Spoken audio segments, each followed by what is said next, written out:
Saudara-saudara pendengar yang kami kasihi dimanapun Anda berada, Anda kembali bersama kami pada acara Telaga, Tegur Sapa Gembala Keluarga. Saya Gunawan Santoso dari Lembaga Bina Keluarga Kristen akan berbincang-bincang dengan Bapak Pendeta Dr. Paul Gunadi. Beliau adalah seorang pakar dalam bidang konseling serta dosen di Seminari Alkitab Asia Tenggara, Malang. Perbincangan kami kali ini merupakan kelanjutan dari perbincangan kami terdahulu tentang bencana alam.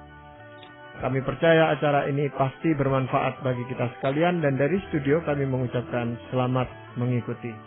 Pak Paul, pada kesempatan yang lalu kita sudah berbincang-bincang tentang bagaimana reaksi seseorang menghadapi bencana alam, Pak Paul. Kita baru bicarakan 2 reaksi dan masih ada beberapa yang akan kita bicarakan dalam perbincangan kali ini.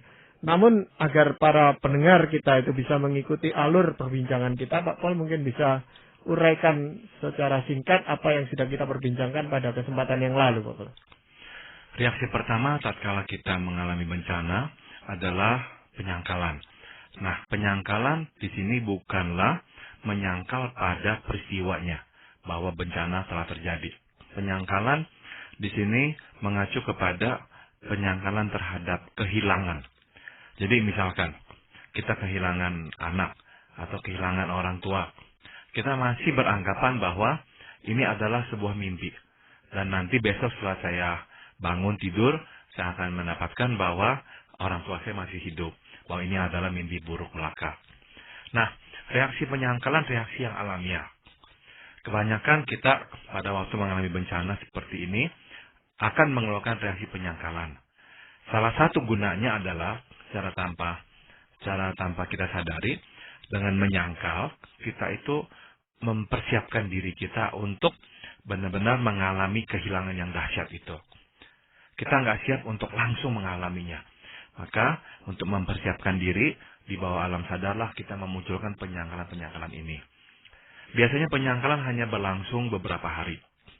Karena pada akhirnya kita benar-benar melihat orang-orang yang tadinya ada di sekitar kita, sekarang sungguh-sungguh tidak ada. Tapi ada sebagian orang yang akhirnya memang gagal untuk bisa menerima fakta tersebut. Mereka tetap hidup di dalam alam mimpi. Jadi akhirnya mereka tidak lagi hidup di dalam alam yang nyata, yang real itu. Mereka terus beranggapan orang-orang itu masih ada. Nah, di sini kita akhirnya melihat ada sebagian korban yang menjadi tidak sehat secara jiwani, mengalami gangguan jiwa, bicara sendiri, ngomong dengan anaknya, padahal tidak ada lagi anak dan sebagainya. Setelah tahap penyangkalan yang mereka akan lewati biasanya adalah tahap kemarahan. Karena di saat ini mereka menyadari bahwa kehilangan itu sungguh-sungguh telah terjadi. Marah kepada Tuhan. Karena menganggap Tuhan bertanggung jawab. Kenapa Tuhan membiarkan ini semua terjadi? Tuhan bisa mencegahnya. Kenapa kok Tuhan nggak memedulikan saya? Berarti Tuhan tidak mengasihi saya. Kemarahan juga bisa bertambah buruk karena kita menganggap kok Tuhan nggak adil. Ada orang yang hidupnya nggak sebenar kita, kok nggak kehilangan banyak. Saya kok kehilangan banyak. Waktu kita melihat ke kanan ke kiri, membanding-bandingkan diri dan kita merasa kitalah yang paling malang, wah kita bisa tambah marah kepada Tuhan. Kemarahan juga bisa diperpanjang, berhubung kehidupan transisi ini sulit sekali. Kita merasa bahwa penderitaan ini kok nggak berakhir. Terus menerus kita harus hidup dalam kesusahan. Air susah dapat, makanan susah dapat, tidur pun nggak bisa nyenyak, dan sebagainya. Nah, penderitaan cenderung memperpanjang kemarahan. Itu sebabnya waktu kita mencoba menolong para korban, kita harus berani terbuka dengan ketidaksempurnaan upaya penolongan ini. Jangan sampai kita membela-bela diri, mencoba untuk menutupi kekurangan. Jangan. Apa adanya kita katakan. Namun kita kembalikan tanggung jawab kepada mereka. Memang seperti ini kondisinya. Tapi saling menuding tidak akan menolong. Saling menyalahkan tidak akan membantu siapapun. Mari kita bangkit bersama-sama kita lalui masa yang sulit ini. Ya, memang orang tidak mungkin bisa marah terus-menerus, Pak Paul ya. Nah, setelah reaksi kemarahan itu mulai reda, Pak Paul, apakah ada reaksi lain? Biasanya kita akan memasuki tahap tawar-menawar ya. Kita akan mencoba untuk seolah-olah meminta Tuhan untuk mengurangi penderitaan kita.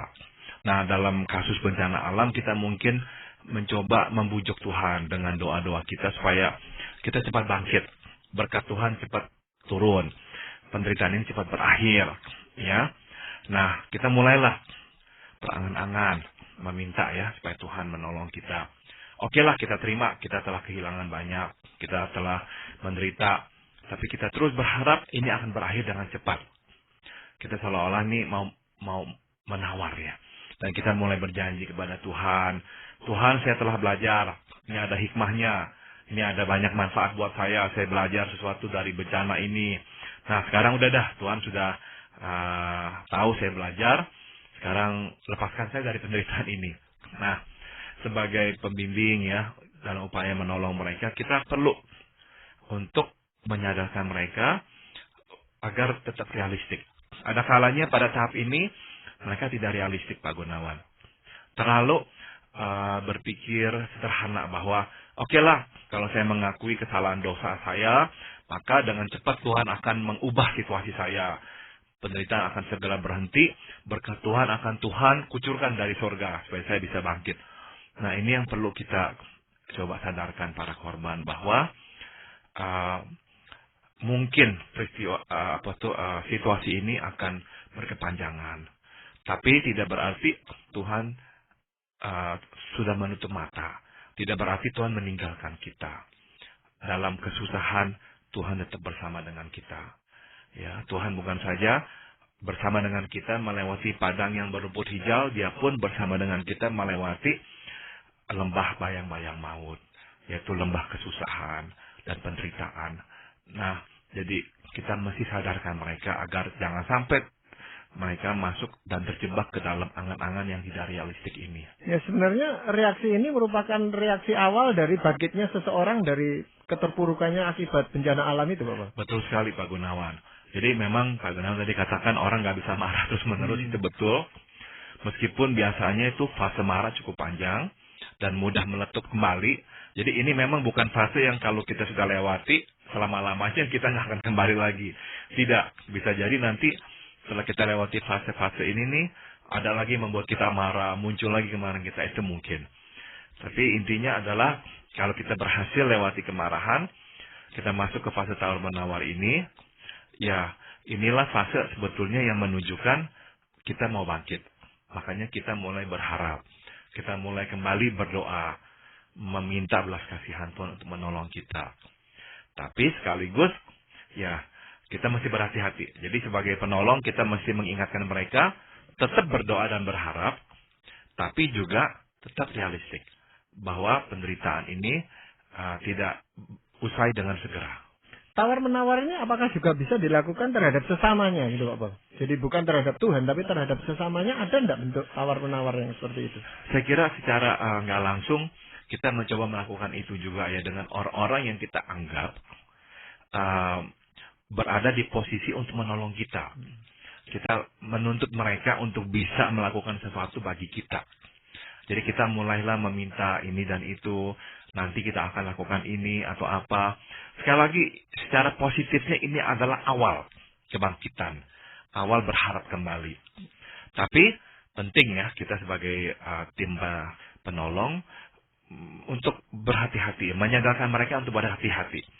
Boleh berharap, meminta ini itu kepada berbagai pihak, tapi sekaligus juga realistik. Jangan sampai akhirnya tuh terlalu berada di awan-awan mengharapkan bahwa nanti akan ada ini itu, bantuan ini itu dan sebagainya. Akhirnya nanti mereka mengalami disilusi.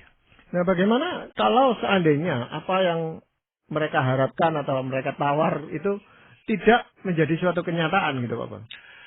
Kalau tidak menjadi kenyataan, biasanya reaksinya akan kemarahan lagi, Pak Gunawan. Balik lagi kepada marah. Kok begini? Kok begitu? Tidak menepati janji. Oh begini. Atau kembali lagi marah kepada Tuhan. Bisa lagi balik lagi ke sana. Aduh, percuma saya balik. Saya berdoa. Saya udah katakan kepada Tuhan, kalau Tuhan berkati saya, angkat saya dari keterpurukan ini, maka saya akan melayani Tuhan, saya akan hidup dengan Tuhan. Tapi kok nggak datang bantuan ini, percuma lah. Berdoa pun juga percuma. Nah, kalau kita akhirnya tuh makin marah, karena kok nggak menjadi kenyataan yang kita minta itu, tapi udah capek marah, nggak bisa lagi marah-marah, masuklah kita ke fase yang sangat serius, Pak Gunawan, yaitu fase putus asa. Kita depresi berat, kita benar-benar kehilangan pengharapan. Tadinya kita sudah berharap, tapi kok nggak jadi kenyataan. Kita sudah berdoa, kok nggak ada jawaban. Kita udah minta tolong pihak sini pihak sana, kok juga nggak ada uluran tangan. Wah, kita benar-benar merasa sendirian. Kita akhirnya tuh merasa tidak ada lagi yang peduli kepada kita. Awal-awalnya bantuan datang, orang mengunjungi, tapi sekarang tidak ada lagi. Nah, kita mulai merasakan kita dilupakan. Nah, pada titik itu, kita rentan sekali mengalami keputusasaan. Pada titik yang sangat dalam, orang makanya bisa membunuh diri dalam posisi seperti ini.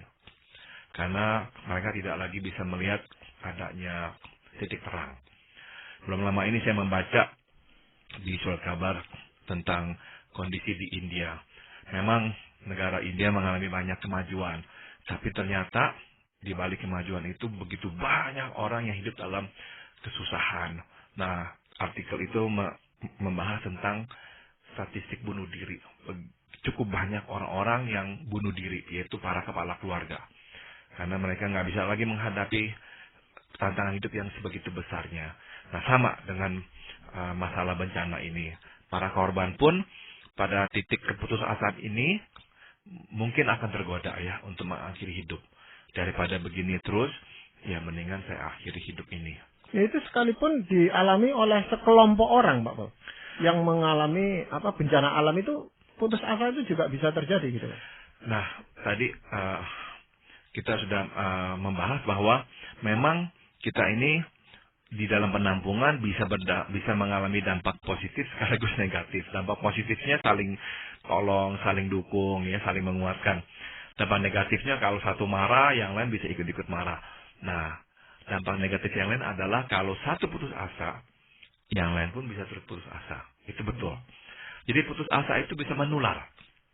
Orang yang tadinya positif, semangat, terus akhirnya dengar yang satu ngomong, ya percuma, ya begini, putus asa. Yang satunya juga putus asa, semua putus asa. Nah, dia akan susah bangkit sendirian. Dan lama-lama orang-orang itu akan berkata mungkin kepada dia, jangan kamu berkata begitu, tidak ada harapan, tidak ada gunanya. Ya udah begini deh nasib kita apa. Akhirnya kita yang tadinya positif, akhirnya bisa negatif. Nah, itu salah satu dampaknya yang bisa menular dengan cepat sekali. Tapi kalau kebetulan ada orang-orang yang memang lumayan positif, nah justru karena tinggal dalam penampungan yang sama, orang-orang yang positif ini malah bisa membakar semangat. Yuk, jangan dong, kamu jangan berpikir negatif.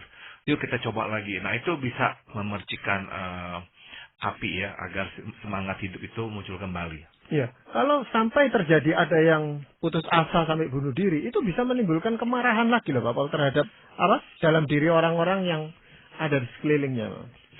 Kemarahan bisa muncul ya karena mungkin mereka menuntut tanggung jawab ya pada pihak yang menolong, kok nggak memberikan perhatian, lihat tuh ambil seperti itu tuh.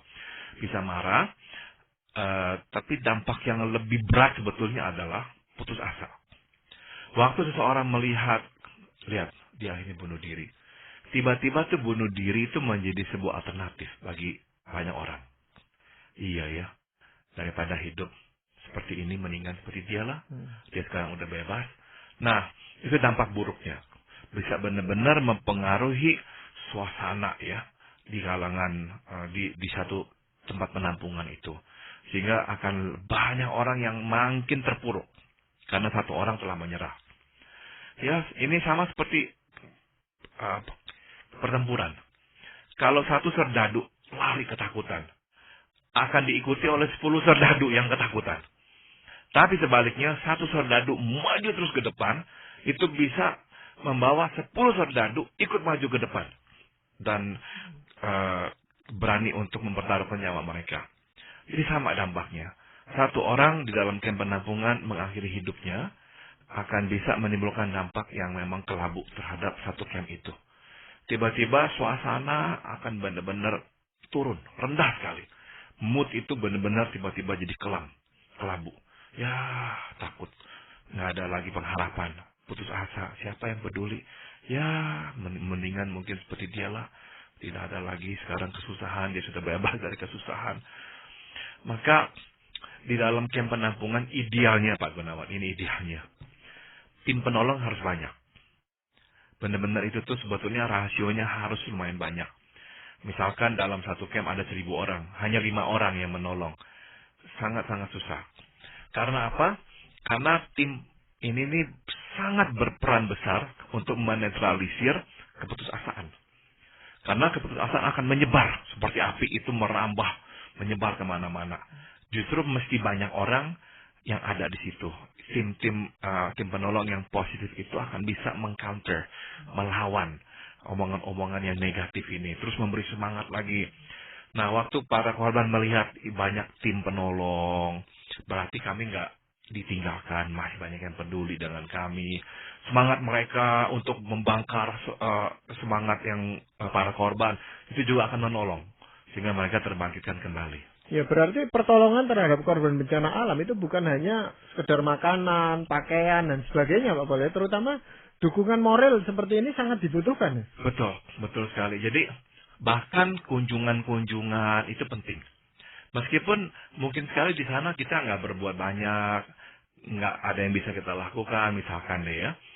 Kita datang berkunjung secara teratur. Itu kedatangan, kehadiran sudah berdampak besar. Karena salah satu hal yang mereka akan nanti rasakan adalah kalau kita tidak datang, bahwa tidak ada lagi yang peduli dengan mereka. Bahwa mereka sudah dilupakan. Itu adalah sesuatu yang sangat menakutkan. Bahwa kami sudah dilupakan. Itu menakutkan sekali. Tapi dengan kedatangan secara teratur, itu menolong sekali. Maka sebetulnya memang pertolongan ini harus berlanjut untuk waktu yang lama. Untuk menjaga ya suasana di camp itu dan sebagainya, memang harus ada kesinambungan orang-orang yang datang terus-menerus secara berkala. Ya tapi kunjungan itu kalau tidak bijak dilakukan, itu bisa dianggap malah menimbulkan penderitaan gitu Pak bagi korban bencana alam. Mereka menganggap kami ini seolah-olah objek aja gitu loh, yang didatangi, dilihat dan sebagainya, tapi tidak ada apa-apanya lagi gitu. Ya memang perlu sekali kepekaan ya dengan kedatangan kita itu, jangan sampai justru menimbulkan goncangan-goncangan yang tidak perlu dalam camp itu. Misalkan ya cara berpakaian, atau kita secara nggak peka misalnya bercanda-canda dengan sesama teman, ketawa-ketawa. Sedangkan di sana orang sedang menderita. Jadi mesti benar-benar peka. Sensitif sekali dengan penderitaan orang. Jangan sampai kita melupakan firman Tuhan yang berkata, ya kita menangis dengan orang yang juga sedang menangis, yang sedang sedih. Jangan orang menangis sedih kita tertawa-tawa. Itu sangat-sangat tidak peka. Dan juga ya ketulusan ya Pak Gunawan. Kita datang dengan suatu semangat mau menjadi pelayan bagi mereka. Apa yang bisa kita lakukan untuk mereka. Jadi semangat melayani itu harus kita munculkan. Nah ini yang nanti akan memberikan dorongan kepada mereka untuk maju. Sebab mereka memerlukan kekuatan tambahan dari luar. Dari diri mereka sendiri mereka tidak ada lagi kekuatan itu. Sama sekali nggak ada. Maka mereka perlu dukungan dari luar ini. Sehingga mereka akan berkata, iya ya, kami tidak ada lagi semangat hidup. Tapi kok mereka terus datang. Mereka terus kok memberikan dorongan-dorongan. Jangan mengecewakan mereka. Nah, dalam pengertian itu kita sebetulnya itu meminjam kekuatan dari orang lain. Agar kita bisa kembali melangkah. Membandingkan penderitaan mereka dengan penderitaan orang lain itu sebenarnya bijak nggak Pak? Tidak bijak ya Pak Gunawan ya. Karena kita akan bisa selalu menemukan orang yang lebih menderita dari kita. Sekaligus orang yang lebih senang daripada kita. Mungkin waktu kita melihat orang yang lebih menderita daripada kita akan sedikit terhibur lah gitu. Tapi masalahnya adalah kita bisa membandingkan dengan orang lain yang kok lebih senang daripada kita. Jadi itu yang akhirnya membuat kita terpuruk. Mendingan masing-masing ya melihat inilah porsi yang Tuhan telah tetapkan untuk kita. Yang penting kita harus hadapi porsi ini. Iya. Apakah ada reaksi yang lain, Pak Paul, selain setelah seseorang itu putus asa dan bisa mengatasi atau bagaimana gitu? Reaksi akhir adalah yang penting ini adalah bisa menerima dan bangkit kembali ya. Kita dengan kata lain berhasil melihat ke belakang apa yang telah terjadi dan menerimanya. Kita tidak lagi menyalahkan sana sini. Kita tidak lagi menuding-nuding kanan kiri sebagai sumber penyebabnya. Tapi kita menerima ini telah terjadi pada diri kita. Bukan pada diri orang-orang lain. Pada diri kita. Nah, kita harus bisa mengatakan, iya, saya telah menjadi korban. Tapi sekarang apa tindakan saya selanjutnya? Apakah saya akan terus terpuruk? Ataukah saya mau sekarang berbuat sesuatu untuk mengubahnya? Nah, pada fase ini, kalau kita berhasil ya berkata seperti itu, nah berarti roda sudah mulai bergulir. Kita akan mulai bangkit kembali. Sebagai tim penolong, pada tahap-tahap seperti ini kita penting sekali mulai memberikan pengarahan. Kira-kira apa tuh yang mereka bisa kerjakan. Karena pada akhirnya di titik ini yang mereka ingin lihat adalah adanya kepastian bahwa mereka bisa hidup kembali. Mereka bisa memulai kembali hidup ini. Nah, mesti ada itu pilihan-pilihan yang kita bisa coba untuk gulirkan kepada mereka. Tapi sekali lagi, penting kita ini realistik. Jangan menjanjikan yang tidak bisa kita tepati. Itu bahaya. Ya, misalnya saja karena bencana alam, Pak Paul, ya. Biasanya itu dijanjikan suatu tempat lain, direlokasi istilahnya itu, ke tempat yang lebih baik daripada penampungan ini. Tapi orang juga kadang-kadang masih terikat dengan tempatnya yang lama, sehingga mereka membandingkan, wah ini tempat relokasi ini belum tentu sebagus yang dulu dia tinggali, yang sekarang sudah hancur lebur karena bencana alam. Ini bagaimana, Pak Paul? Kita memang perlu memberikan keterangan sejelas-jelasnya tentang tempat relokasi itu. Jangan menutup-nutupi kekurangan. Jangan kita itu tuh menyajikan gambar yang terlalu indah, lebih indah daripada kenyataannya. Jangan. Jadi kita mesti mengatakan apa adanya. Tantangan di sana seperti apa. Baik buruknya seperti apa. Justru sebelum mereka pindah, jadi sudah ada persiapannya. Untuk tantangan seperti ini. Nah, ini nih yang akan kita lakukan. Untuk masalah yang muncul seperti ini akan kita lakukan. Jadi benar-benar persiapan sudah dilakukan sebelum mereka pindah. Ada kecenderungan kita ini beranggapan bahwa kalau bisa memindahkan mereka, sudah dah bagus dah. Itu belum selesai tugas memang. Kita perlu mempersiapkan sebelumnya. Nanti setelah mereka pindah, mereka bisa menghadapinya. Dan dalam kita menyajikan data-data yang real itu, kita juga akan ya menyebut bahwa ya tentang masalah misalkan masalah air. Nah, di tempat yang dulu itu lebih banyak, lebih mudah mendapatkan air. Di sini lebih kurang. Tapi di sini ada ini nih. Nah, di tempat yang dulu tidak ada. Jadi kita membandingkannya dengan jelas, dengan realistik. Kita nggak mencoba menutupi, nggak mencoba menggambarkan sesuatu yang lebih indah. Enggak, kita bandingkan. Masing-masing tempat ada kebaikannya ini, keburukannya ini. Waktu mereka pindah, dan waktu mereka mengalami faktanya seperti itu, walaupun ada yang tidak senang dan sebagainya, tapi senangannya mereka telah siap. Karena sudah diberitahukan, dan sudah disiapkan bagaimana menghadapinya. Dan yang kedua, waktu mereka membandingkan pun dengan yang lama, mereka sudah tahu bahwa inilah faktanya. Dan mereka nanti bisa mengalahkan godaan itu. Karena dalam persiapan kan sudah diberitahukan bahwa kekurangannya di sini adalah apa. Di sana kekurangannya apa. Jadi mereka bisa menjawab dan berkata kepada diri sendiri, tidak ada tempat yang sempurna. Di tempat yang dulu ada kekurangannya ini. Di tempat yang baru ada kelebihannya seperti ini dan sebagainya. Nah, dengan cara begitu mereka akan bisa lebih siap ya memulai hidup yang baru. Ya, memang ini butuh bimbingan ya juga. Seperti tadi Pak Paul katakan, bukan hanya direlokasi lalu selesai, tetapi di tempat yang baru itu sebenarnya masih diberikan bimbingan-bimbingan dan pertolongan-pertolongan yang kelanjutan daripada yang terdahulu gitu Pak Mas. Betul, karena untuk membangun kembali, itu nanti tuh mereka akan mengalami jatuh bangun. Jadi memang perlu sekali pendampingan juga di tempat yang baru itu. Waktu mereka mengalami jalan buntu, nah akan diberikan masukan lagi, jalan keluarnya seperti ini atau seperti itu. Jadi itulah yang bisa dikerjakan. Atau kalau memang kita terbatas ya dalam sumber daya manusianya, kita bisa memang membuat komunitas kecil di kalangan mereka. Jadi kita tetapkan bahwa komunitas ini menjadi satu kelompok, saling tolong.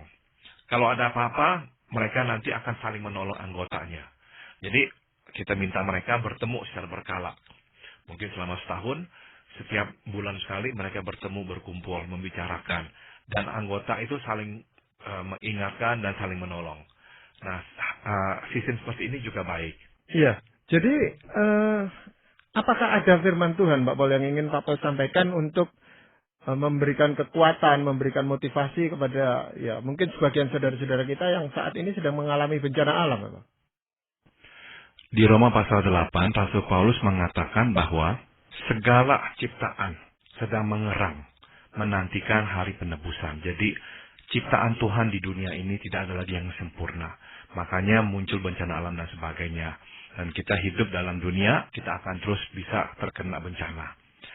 Tapi ingat firman Tuhan di Yeremia 17:14. Sembuhkanlah aku ya Tuhan, maka aku akan sembuh. Selamatkanlah aku, maka aku akan selamat. Sebab engkaulah kepujianku.